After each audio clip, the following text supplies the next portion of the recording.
제가 우리 교회가 이제 거의 3년 차가 돼가는데 저희 호산나 교회를 개척할 때 많은 고민을 했던 그런 기억이 났습니다. 어떻게 교회를 이끌어야 될까? 어떻게 하면 성도들에게 우리 교회를 알릴 수 있을까? 어떻게 하면 교회를 건강하게 성장시킬 수 있을까? 그런 고민들을 굉장히 많이 했습니다. 그런 고민을 하다가 저도 모르게 드는 생각이, 그냥 내가 얼마나 실력이 있는 사람인지 보여줘야 되는 건 아닌가? 교회들이 저렇게 많은데 우리 교회 오게 하기 위해서 나 이렇게 지식도 있고 이런 능력도 있고 그렇게 해서 사람들에게 알려주어서 사람들을 내 주위로 모아야 되는 것이 아닌가? 사실 그런 생각들을 굉장히 많이 들었습니다. 특히 그런 생각이 든 때가 언제였냐면 이 코로나 때 빈 예배실에서 예배를 인도할 때 특히 그랬습니다. 이 예배실을 어떻게 하면 사람들로 가득 채울 수 있을까? 이런 생각이 막 들면서 많은 고민도 들었고 염려도 들었습니다. 그런데 그런 마음으로 기도할 때 이 하나님께서 한 가지 응답을 주셨는데 이런 응답이었습니다. 지금도 잊혀지지 않습니다. 절대로 지름길로 가지 말라고 하셨습니다. 절대로 요행으로 지름길로 가지 말고 정도를 걸어야 된다. 이 말씀이 항상 그 말씀이 제게 깨닫게 됐고, 그리고 그 말씀을 깨닫는 순간 제가 정신이 번쩍 들었습니다.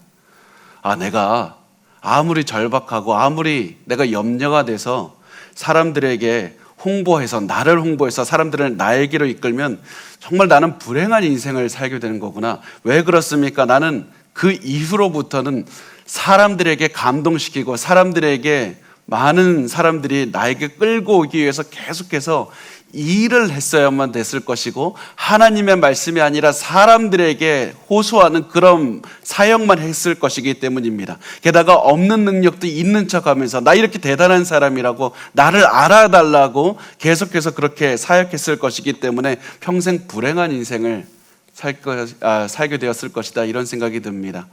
게다가 그런 목회자가 이끄는 그런 교회를 다닌 성도들도 참 불행한 성도들이 아닙니까? 그래서 그 하나님의 그 깨달으심을 주신 그 다음부터 제가 지금까지 짧은 시간이지만 절대로 흔들리지 않는 것이 있는데, 그것은 무엇이냐면 절대로 지름길로 가지 말고 정도로 가야 된다는 겁니다. 절대로 지름길이 보여도, 내가 마음이 불안해도 절대로 요행 부리지 말고 지름길로 가지 말고 정도로만, 바른 길로만 걸어가야 된다. 그렇게 해서 절대로 가벼운 술책 쓰지 말고 사람들을 만족시키려고 하는 것이 아니라 항상 옳은 길로 걸어서 사람들을 하나님께로 이끌어야 된다. 나 자신도 사람들의 이쁨을 받고 사람들을 만족시키고 기쁘게 하려는 게 아니라 하나님의 말씀에 순종하면서 걸어가야만 된다. 그렇게 해서 결과는 하나님께 맡기고 하나님께 순종하는 것, 그거밖에 없다. 그것만이 제가 목회자로서 올바로 설 수 있는 방법이고, 그것만이 성도들을 올바른 길로 이끌 수 있는 유일한 방법이기 때문입니다. 그래서 제가 이 지름길로 절대로 걸으면 안 된다, 이 말을 목숨처럼 지키고 살고 있습니다. 그리고 여러분도 이 말을 반드시 기억하셨으면 좋겠습니다. 절대로 여러분의 상황에서 지름길로 가지 않으셨으면 좋겠습니다. 내가 지금 마음이 불안하고 염려가 돼서 내가 지금 당장에 무엇인가를 해야 될 것 같은데, 사람들이 떠나가고 있어서 내가 무엇이라도 해야 될 것 같은데, 내가 이렇게 정도를 걸어서 언제 원하는 것을 다 얻습니까? 이런 불안한 마음으로 들어서 요행을 바라고 지름길로 걸어가게 된다면 분명히 얼마 못 가서 우리의 미천이 드러나게 되어 있고 잘못된 그 결과를 우리가 당하게 되어 있습니다. 그래서 그 날이 되면 훨씬 더 큰 실패를 맞이하게 될 겁니다. 그래서 우리가 반드시 어떠한 상황에서도 흔들려서는 안 되는 것은, 나는 지금 하나님의 원하시는 바른 길로 걸어가고 있는가, 정도를 걸어가고 있는가, 정말로 내가 보기에는 느린 길 같지만 하나님께서 원하시는 그 정도를 걸어간다면 하나님께서 가장 나를 빠르고 안전한 길로 인도해 주신다, 그 믿음을 가지고 정도를 걸어가셔야 된다는 사실입니다. 결국에서는 지름길로 갈 것인가 정도를 걸어갈 것인가, 이 차이는 무엇이 결정을 하냐면 내가 하나님을 믿는가 못 믿는가, 그것이 결정하기 때문입니다. 여러분, 하나님을 믿으시고 내가 올바른 길로 있다면 하나님께 순종하면서 그 길을 걸어가시길 바랍니다. 그것이 가장 우리가 오늘 기억하며 지켜야 된 가장 중요한 원칙입니다. 그리고 이 원칙이 바로 사울이라는 사람의 실패한 가장 큰 부분이었습니다. 사울은 빠른 길로 걸어가기를 원했습니다. 아니, 지름길로 걸어가기를 원했습니다.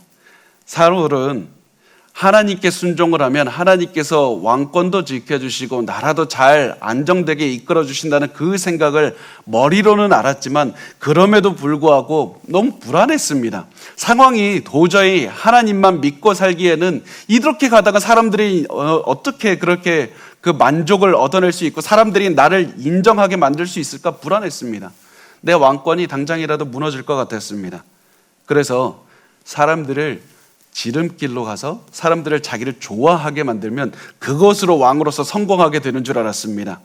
그런데 사울이 사람들을 만족시키기 위해서 살아가는 그 순간 어떠한 사울이 원하지 않는 결과가 일어났냐면 이제는 사람들이 자기를 떠날까 봐 무서워하게 되었다는 겁니다. 사람들의 왕으로서 하나님께서 세워주셔서 하나님께로 이끌라고 세워주신 직분이었는데 오히려 사울은 이제부터는 사람들을 따라다니면서 사람들이 자기를 떠나는 것을 두려워하게 되었습니다. 그래서 하나님의 말씀에 불순종하더라도 내가 사람들을 붙잡으려고 살아가는 그런 불행한 인생을 살아가게 됐다는 사실입니다. 그런데 사울의 인생이 너무나도 더 불행해졌던 것은 사람들을 붙잡으려고 따라간다고 할지라도 그 목표가 이루어지는 것이 아니라 사람들은 자기를 더욱더 실망하고 사울로부터 떠나갔습니다. 아무도 사울 옆에 남아있지 않으려고 했습니다.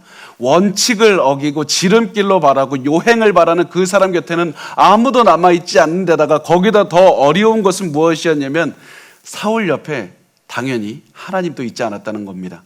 하나님을 버리고 사람들을 따라갔는데 결국에서는 하나님도 없고 사람도 없고 결국에는 혼자 남은 그런 절망적인 모습으로 남아있게 되는 것이 사울의 모습이었습니다.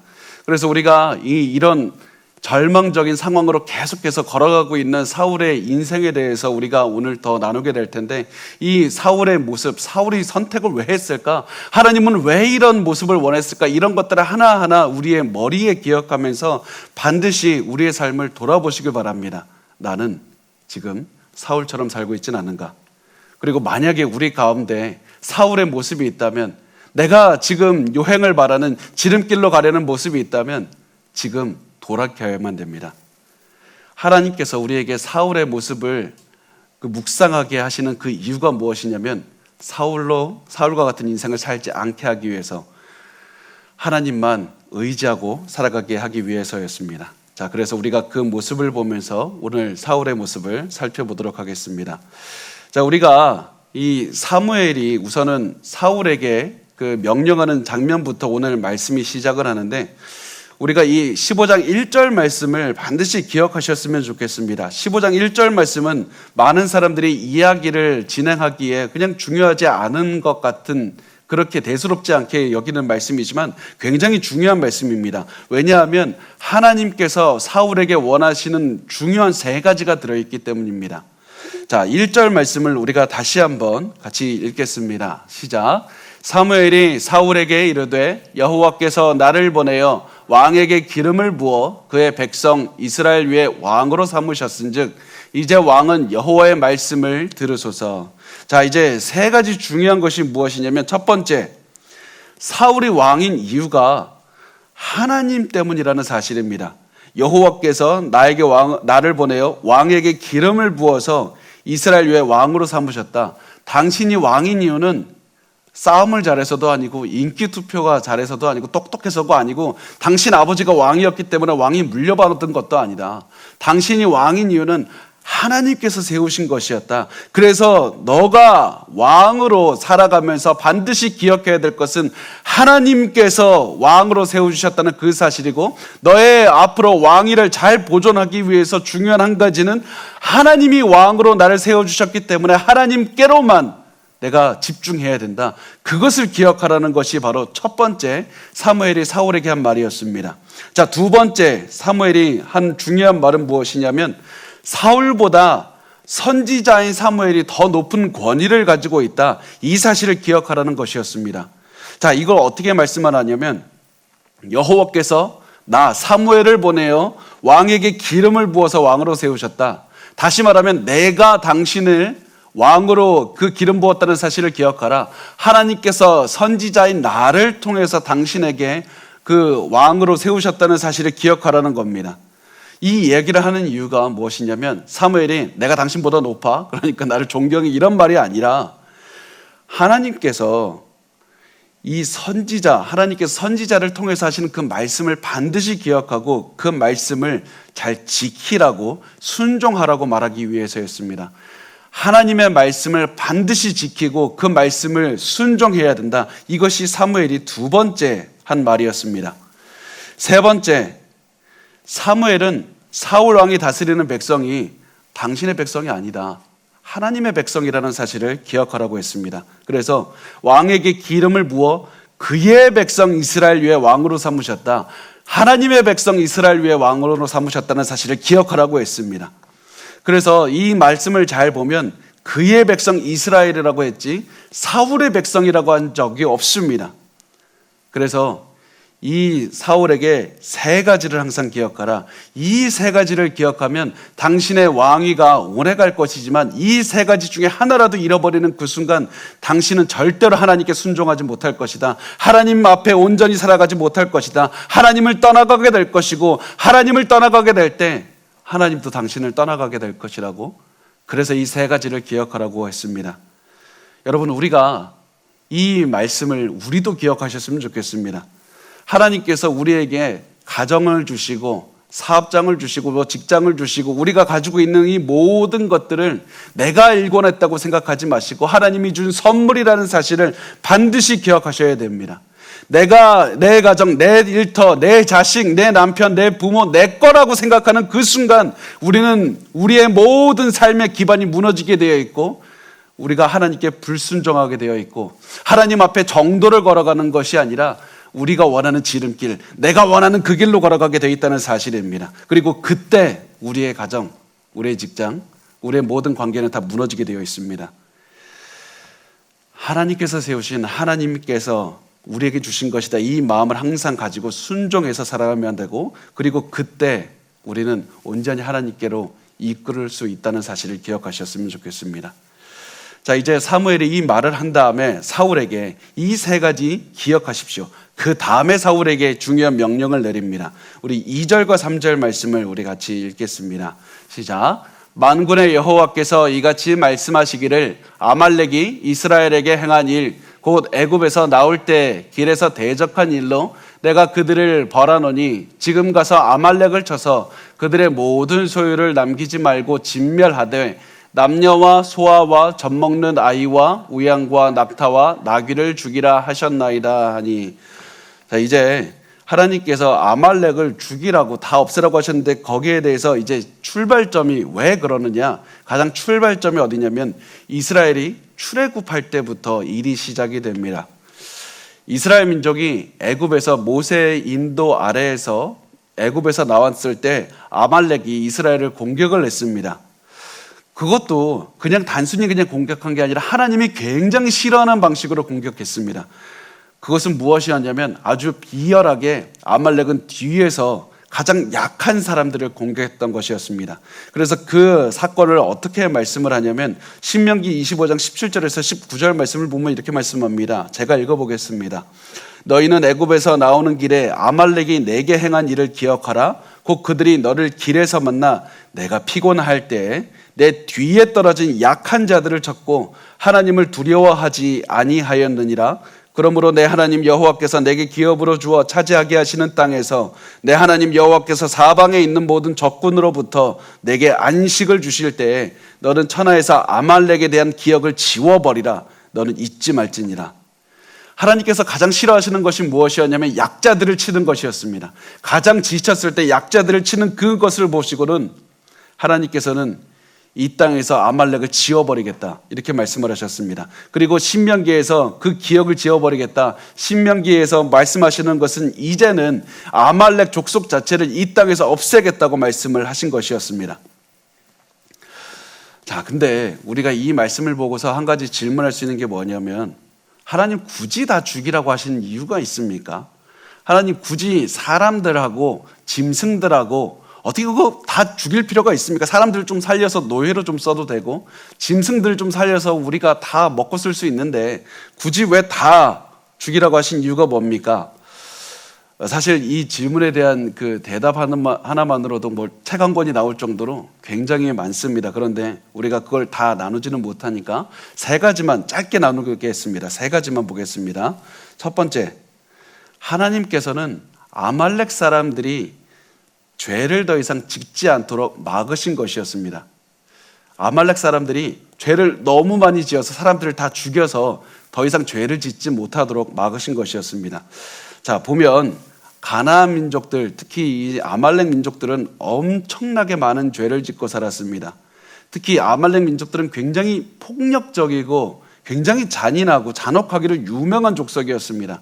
게다가 그들이 지었던 죄 중에서 굉장히 어떤 죄들이 있냐면 짐승들하고 성관계도 맺었고 또 동성애가 굉장히 많이 퍼져 있었고 또 그 중에서도 가장 우리를 비참하게 굉장히 끔찍하게 만드는 것이 아기들을 그 우상에게 바치는 것이었습니다. 그래서 그 우상에 묘사하면 되게 갑자기 좀 그렇죠. 근데 그렇지만 잠깐 묘사를 하면 우상의 그 형상에서 이렇게 손바닥에 놔두고 그걸 뜨겁게 달구면 거기에다가 아기를 이제 산채로 놔두는 겁니다. 그래서 얘가 타죽게 만들었던 그런 일을 했던 사람들이 이 가나안 사람들이었고 아말렉 사람들이었습니다. 그래서 하나님께서는 이들의 더 이상 죄를 짓지 못하게 하도록 아예 이들의 문화의 씨를 말려버리기 위해서 다 죽이라고 하셨던 것이었습니다. 이것이 첫 번째 이유였습니다. 자, 두 번째 중요한 것이 아말렉의 이런 우상 숭배하는 문화가 더 이상 퍼지지 못하도록 막으신 것이었습니다. 자, 하나님께서 이스라엘을 구원하신 이유가 단순히 이스라엘 잘 되라고, 이스라엘 이 한 민족만 잘 되라고 하기 위해서가 아니었습니다.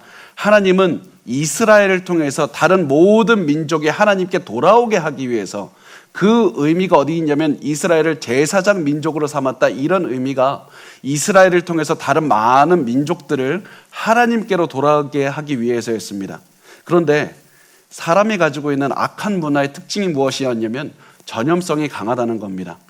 사람들이 보기에 남색하는 거 아니면 뭐 아기들을 우상에게 바쳐서 우리에게 복을 달라고 비는 것 절대 안 할 것 같지만 이 시대에 굉장히 많은 그 사람들이 이 전염성이 강해서 굉장히 빨리 퍼져가고 있었습니다. 그리고 문제가 무엇이었냐면 이 악한 문화가 이스라엘에까지 전염이 될 수 있었다는 것이었습니다.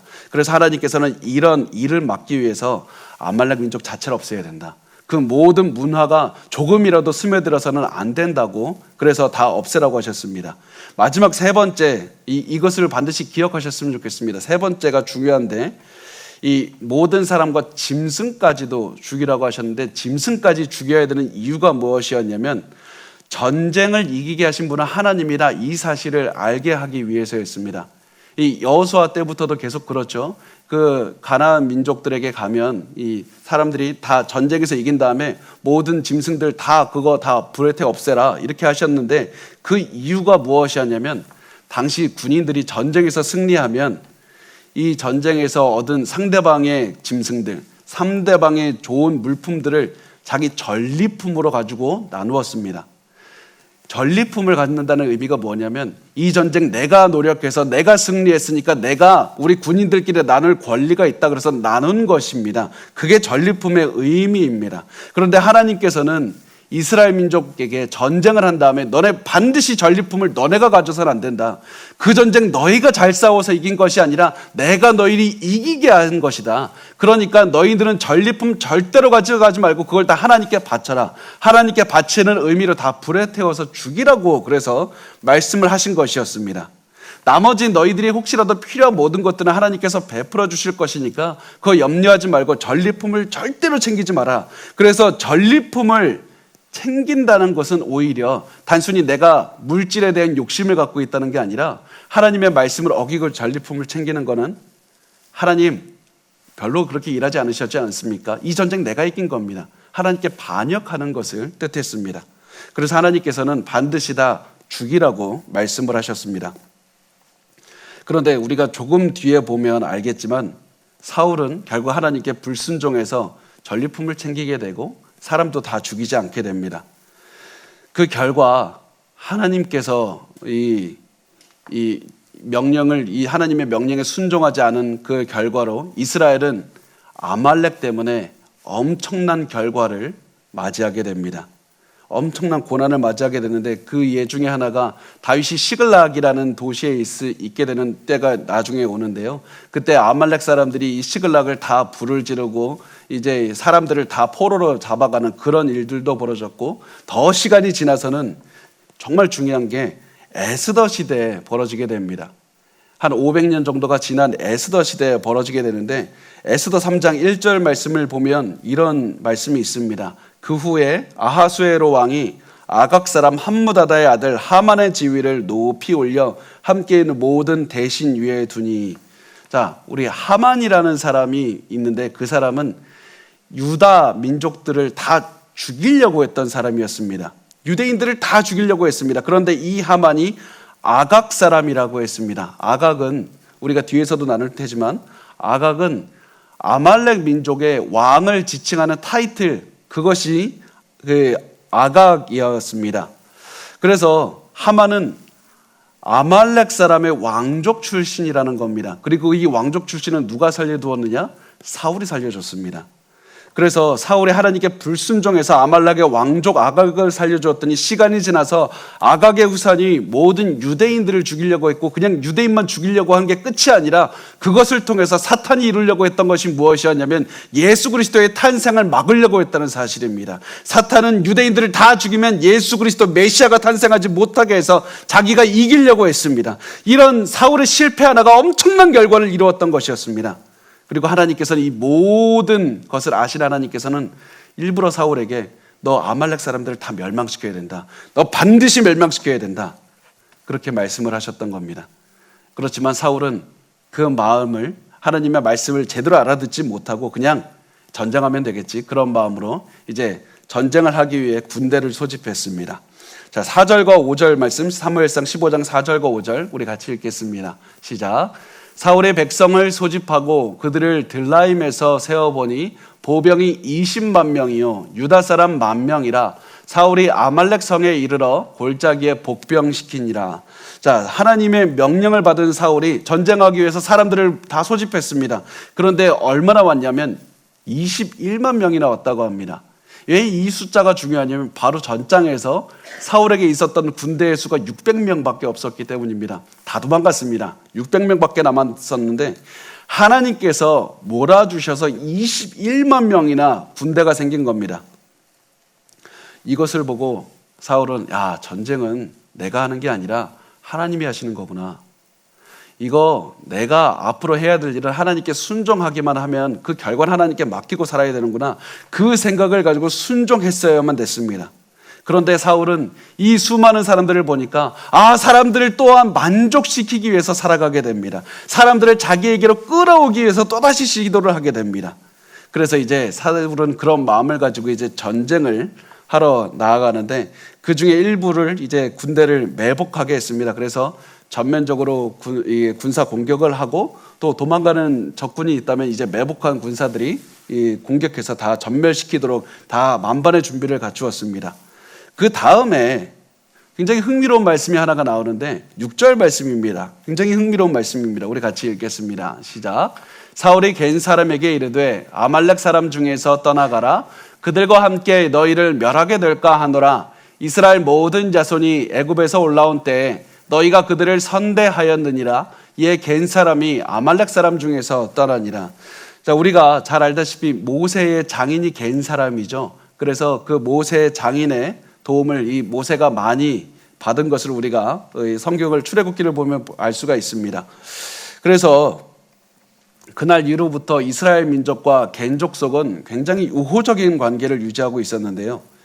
이런 겐 족속이, 겐 사람들이 아말렉 사람들 사이에서 섞여 산다는 사실을 사울이 알게 됐습니다. 그런데 하나님께서 사울에게 명령하신 것은 아말렉 사람들을 치라고 했지 겐 사람들을 치라는 명령이 아니었습니다. 아말렉 사람들을 처단하기 위해서였습니다. 그래서 사울은 겐 족속을 피신하라고 미리 알려주었습니다.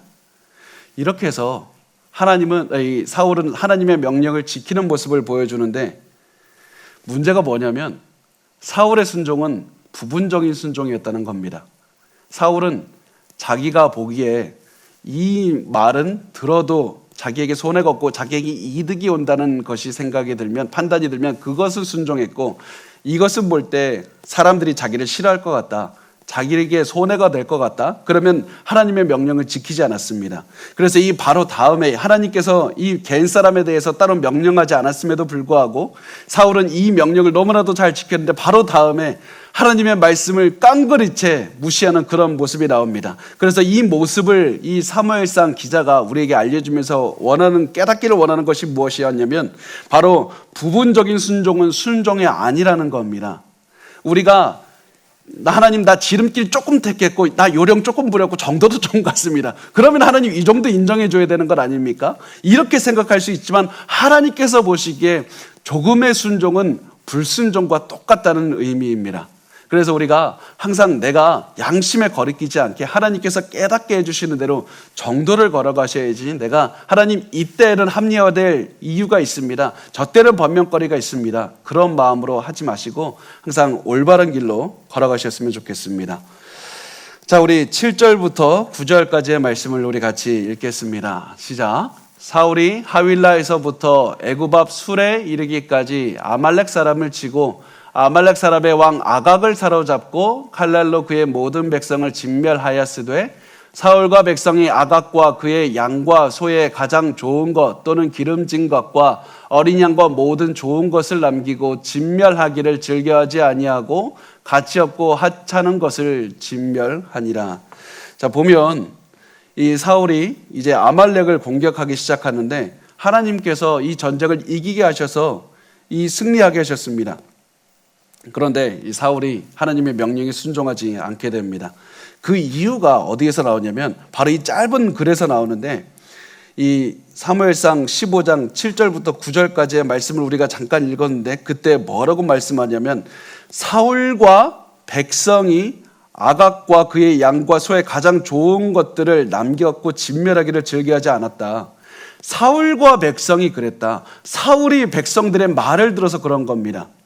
사울이 하나님의 말씀을 듣고 하나님께로만 순종해서 그렇게 살았어야 되는데, 사울과 백성이 한 몸이 돼서 하나님의 명령에 순종하지 않았다는 사실입니다. 그래서 사울이 지은 죄는 다른 큰 죄가 아니라 하나님의 명령을 듣지 않고 사람들의 말을 들었던 것이었습니다.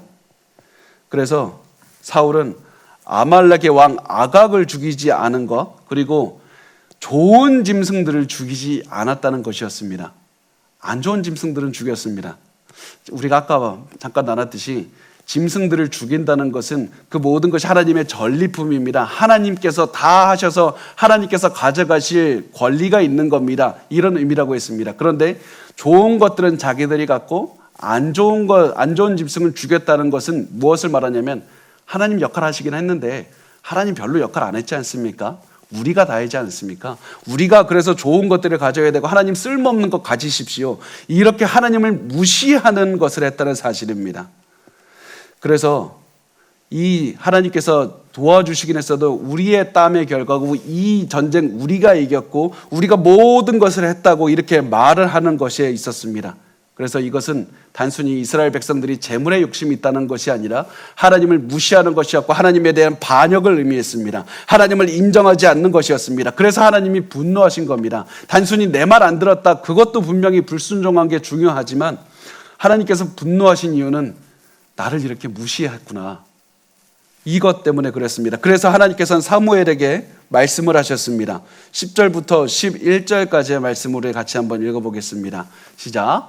여호와의 말씀이 사무엘에게 임하니라. 이르시되 내가 사울을 왕으로 세운 것을 후회하노니 그가 돌이켜서 나를 따르지 아니하며 내 명령을 행하지 아니하였음이니라 하신지라.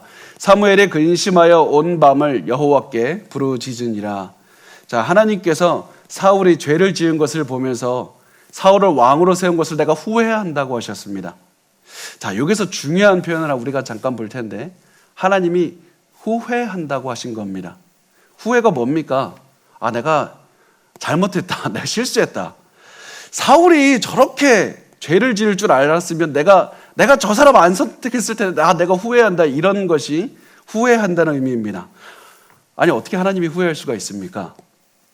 그런데 이 질문에 대해서 우리가 한번 나누기 전에 이 똑같은 표현, 똑같은 히브리어가 쓰인 이 단어가 다른 곳에서도 쓰인 곳이 있는데 그곳이 어디냐면 창세기에도 이 표현이 나옵니다.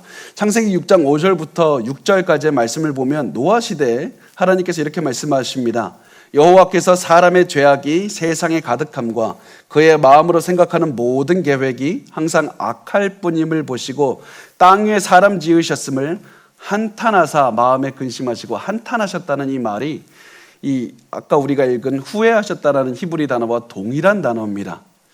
하나님께서 한탄하셨다는 말을 보면 이 마치 하나님, 이게 인간 괜히 만들었는데 내가 이렇게 악할 줄 알았으면 안 만들었을 걸, 괜히 만들었다, 이렇게 생각했다고 우리가 오해할 수가 있습니다. 그런데 이 말씀의 그 원래 의미가 무엇이냐면 이 하나님께서 후회하셨다라는 의미보다는 굉장히 비통해하셨다, 굉장히 슬퍼하셨다, 너무나도 안타까워하셨다. 하나님께서는 사람들이 죽어가는 것을 보면서 기뻐하지 않으십니다. 저거 잘됐다 이렇게 말씀하지 않으십니다.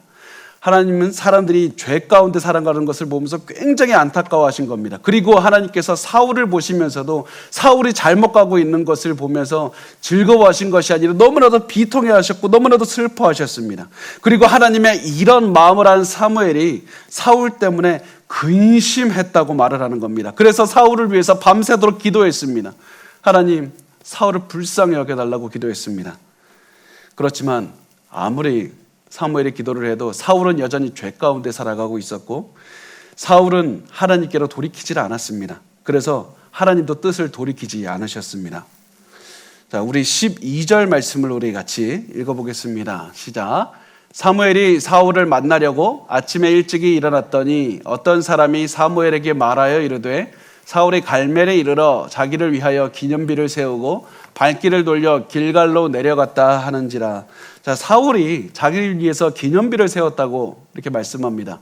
자, 우리가 잘 한번 생각해 보기를 원합니다. 기념비를 왜 세웁니까?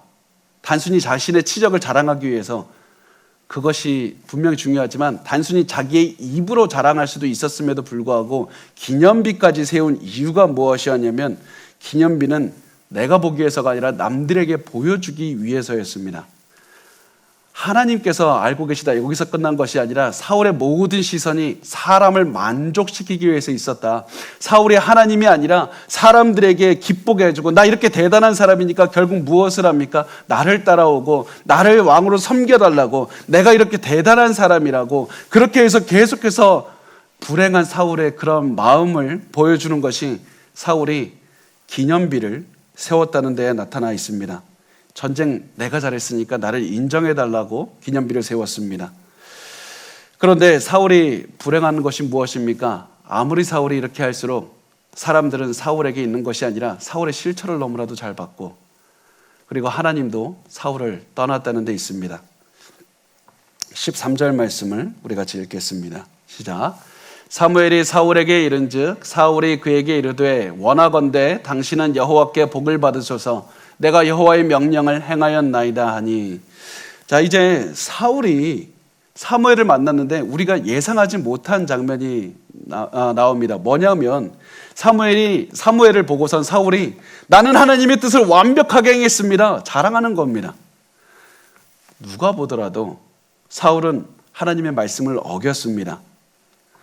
하나님 분명히 아말렉 사람 다 죽이라고 했고 짐승들도 다 죽이라고 했는데 사울 그렇게 하지 않았습니다. 그럼에도 불구하고 사울은 사무엘에게 내가 다 했습니다, 내가 다 하나님의 뜻대로 했습니다, 이렇게 말을 했습니다. 어떻게 이런 말을 할 수가 있습니까? 어떻게 바로 앞에 다 하나님의 잘못된 것을 다 보게 해 주셨는데 어떻게 사무엘에게 그렇게 말할 수가 있습니까? 많은 학자들이 질문합니다. 왜 사울이 이렇게 말을 했을까? 저는 이렇게 생각합니다. 사울이 진심으로 하나님의 뜻대로 행했다고 믿었다고 저는 생각합니다. 사무엘 이 위대한 하나님의 종 앞에서 모든 것이 지금 하나님의 뜻을 어겼다는 것이 다 눈앞에 보이고 있음에도 불구하고 내가 하나님의 뜻대로 행했다고 기뻐하면서 자랑처럼 말한 이유가 무엇이었냐면 자신은 하나님의 뜻대로 행했다고 생각했기 때문입니다. 왜 그렇습니까? 사울은 이렇게 생각했을 겁니다. 하나님이 나에게 많은 군대를 주어서 이기게 하신 게 뭐냐? 내가 영광을 얻기 위해서, 내가 왕권을 세우기 위해서, 내가 중심으로 세우기 위해서라, 이런 생각을 했을 겁니다. 내가 잘 되는 것이 하나님이 원하시는 것이다. 그래서 하나님의 모든 명령을 지키지는 않았지만 결국에서는 내가 사람들의 존경을 받지 않았느냐, 사람들을 기쁘게 하지 않았느냐, 내가 짐승도 사람들에게 나누어줘서 사람들을 지금 좋아하고 있지 않는가. 그러니까 내가 좋으니까 하나님도 기뻐하실 것이다. 이것이 바로 사울의 생각이었고, 그리고 많은 학자들은 이렇게 얘기를 합니다. 이것이 바로 죄의 본성이라고 말합니다. 죄는 일단 우리가 발을 들이면 죄는 우리의 눈을 가려버립니다. 우리의 생각을 마비시킵니다. 그래서 아무리 죄를 지어도 나는 하나님의 뜻에 따라 살고 있다고 착각하게 만드는 것이 바로 죄의 모습이고, 그것이 사울의 모습이라는 겁니다. 그래서 하나님께 불순종하면서 살아가고 있다고 할지라도 사울은 나는 하나님께 순종하고 살고 있다고 그렇게 착각한 것이고, 그리고 너무나도 안타까운 것은 그런 모습을 저와 우리 여러분의 삶에서도 쉽게 볼 수가 있다는 겁니다. 우리가 일단 죄를 짓기 시작하면 우리 마음은 너무나도 합리화를 잘 시켜서 나는 하나님께 순종하면서 살아가고 있다, 그렇게 생각하기가 너무나도 쉽다는 겁니다. 솔직히 저도 그런 마음을 제 속에서 발견한 적이 너무나도 많고, 성도들의 삶에서도 그런 모습을 발견한 적이 참 많습니다. 내가 죄를 짓고 맨날 하나님으로부터 멀어져서 살아간다고 하더라도 나는 하나님께 그렇게 큰 잘못을 짓진 않았어. 나 저 사람보단 잘 살지 않는가? 내가 그래도 이렇게 큰 죄는 짓지 않고 내가 그래도 하나님께 믿음 지키고 살지 않나? 이런 생각으로 살아갈 때가 너무나도 많습니다. 그래서 우리가 항상 기억해야 되는 것이, 일단 죄를 짓는 것을 두려워해야 됩니다. 일단 내가 합리화해서 내가 요령을 택하고 지름길로 택하는 그 순간, 그 첫 걸음을 두려워해야 됩니다. 첫 걸음이 어렵지 두 걸음 뛰는 것은 너무나도 쉬워집니다. 여러분, 우리가 반드시 죄를 짓기 시작하면 죄가 우리의 눈을 가린다는 생각을 항상 기억하시고, 우리는 항상 내가 지금 정도를 걸어가고 있는가? 내가 진짜로 내가 하나님의 말씀에 비추어 볼 때 나는 올바른 길을 걸어가고 있는가? 그것을 항상 돌아보시고, 내가 만약에 그렇지 않다면 단호하게 그 길을 끊어버리시고 하나님의 말씀대로 사셔야만 됩니다. 그것이 바로 하나님께서 우리에게 원하시는 삶의 모습입니다.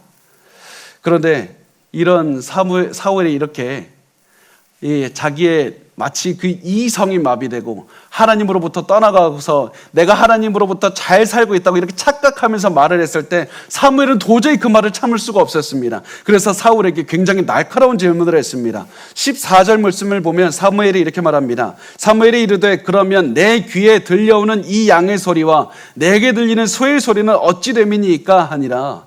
사무엘이 이렇게 질문합니다. 그러면 내 귀에 지금 들리는 짐승의 소리는 무엇입니까? 당신이 하나님의 말씀에 순종했으면 짐승의 소리 자체가 들릴 수가 없는데 지금 왜 내 귀에 짐승 소리가 들립니까?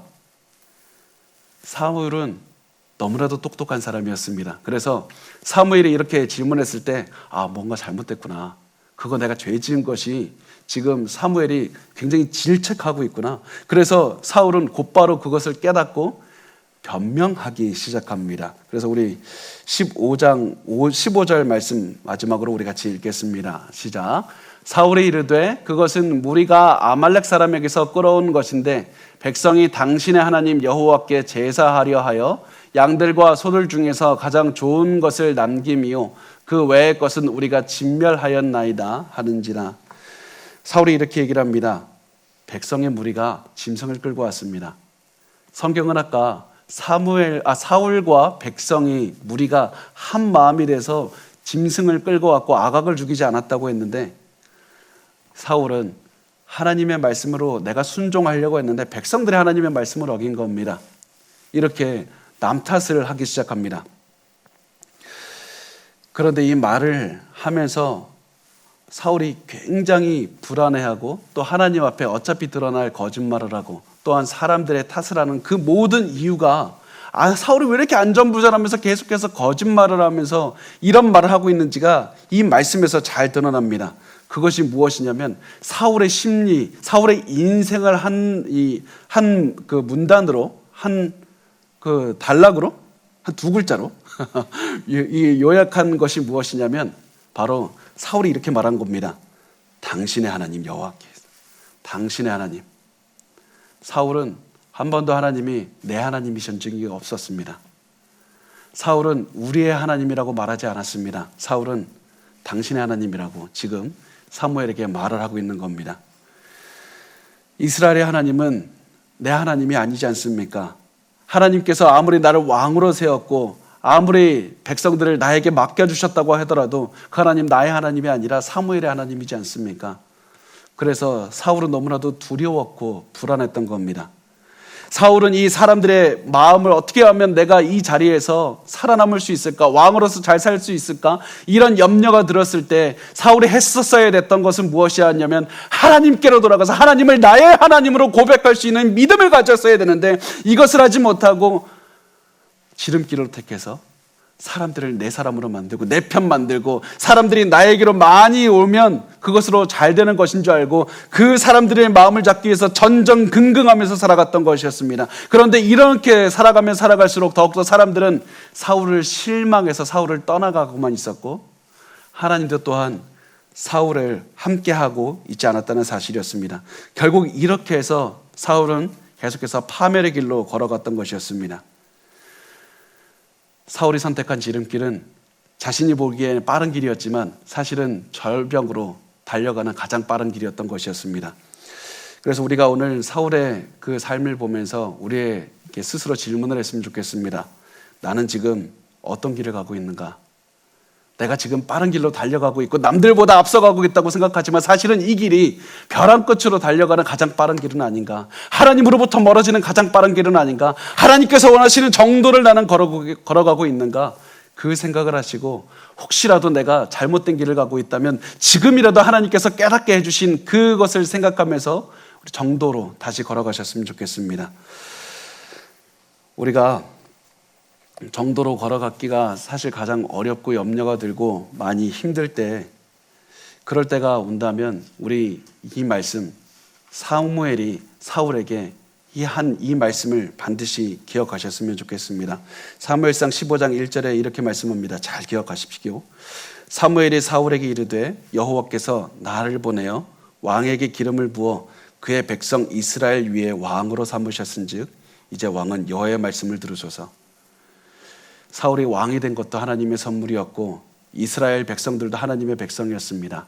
그래서 사울에게 요구하셨던 것은 너가 하나님의 말씀에 순종하며 여유 있게 그냥 그 길을 가기만 하면, 정도로 걸어가기만 하면 하나님께서 모든 결과를 지켜주시고 책임져 주시겠다고 약속하신 것이었습니다. 지금 우리의 삶에 있는 모든 것들도 내가 전전긍긍하면서 내가 내 땀으로 일어난 것이 아닙니까? 이런 마음으로 살아갈 때 염려하게 되고 두려워하게 됩니다. 그런데 내 가정, 내 직장 하나님께서 주신 것이다. 그리고 내가 지금 이 자리에 있는 것도 내가 잘나서 그런 것이 아니라 하나님께서 나를 세우신 것이다. 이 마음으로 내가 살아가고 그렇게 살아갈 때 내 마음에 여유가 생기고 하나님의 말씀에 순종하는 그 길만 걸어가야 되겠다. 그런 힘이 생길 겁니다. 그래서 우리가 그 마음을 가지고 오늘 하나님의 말씀에 순종하며 살아가셨으면 좋겠습니다. 정도를 걸어가셨으면 좋겠습니다. 그렇게 걸어가는 것이 때론 내가 보기엔 늦게 가는 것 같고 돌아가는 것 같아 보일지라도 사실은 그 길이 하나님께서 인도해 주시는 가장 빠르고 가장 안전한 길이기 때문입니다. 절대 염려하지 말고 결과가 내가 원하는 대로 나오지 않는다고 두려워하지 말고 불안해하지도 말고 하나님을 믿고 정도로 걸어가셨으면 좋겠습니다. 왜냐하면 그 길이 바로 하나님의 가장 많은 복을 받는 그런 길이기 때문입니다. 여러분 지름길로 가지 말고 정도로 가시기 바랍니다.